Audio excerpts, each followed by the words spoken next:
ഒരുപക്ഷെ അഭിനയിച്ച വേഷം കൊണ്ട് മയ്യത്തസ്കാരത്തിന് ആളുകൂടും. കണ്ണമ്പറമ്പിന്റെ 3 നിലയും നിറയും, ഷാദുലിപ്പള്ളിന്റെ 3 നിലയും നിറയും. ആളുകൾ വാനോളം പുകയ്ത്തും. തോളെടുക്കാൻ പലരും പാഞ്ഞു വരും. കുടുംബത്തിലേക്ക് പലരും വന്ന് സങ്കടം ബോധ്യപ്പെടുത്തും. പക്ഷേ അതൊന്നും പടച്ചോന്റെ മണ്ണിന്റെ അടിയിലേക്ക് എത്തില്ല. മണ്ണിനടിയിൽ എന്ത് തീരുമാനിക്കണമെന്ന അവകാശം അള്ളാഹുവിന് മാത്രമാ. ആ ലോകത്ത് നമ്മൾ ആഗ്രഹിക്കുന്നതൊന്നും കിട്ടാത്ത ആ ലോകത്ത്, ഒരാളുടെ അഭിനയവും അള്ള വിലക്കെടുക്കാത്ത ആ ലോകത്ത്, ആ മണ്ണിനടിയിൽ ഒരു മനുഷ്യന്റെ സമാധാനമാണ് അവന്റെ ജീവിതത്തിന്റെ അർത്ഥം. അത് ആയുസ്സിൽ കണ്ടെത്താൻ പറ്റിയിട്ടില്ലേ? സമ്പത്തും സൗകര്യങ്ങളും മക്കളും ദുനിയാവും വെട്ടിപ്പിടിച്ച് അവസാനത്തെ യാത്ര, ദുനിയാവിൽ നിന്നും കിട്ടുന്ന അവസാനത്തെ യാത്ര ഏറ്റവും പരിതാപകരമായിരിക്കും.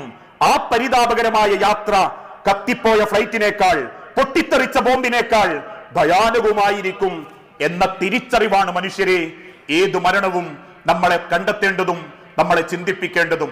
ആ നിലക്ക് അള്ളാഹുവിനെ കണ്ടുമുട്ടുന്ന ഏറ്റവും സ്വാലിഹീങ്ങളായ മുത്തഖീങ്ങളുടെ കൂട്ടത്തിൽ അള്ളാഹു നമ്മളെ എല്ലാവരെയും ഉൾപ്പെടുത്തി അനുഗ്രഹിക്കുമാറാകട്ടെ.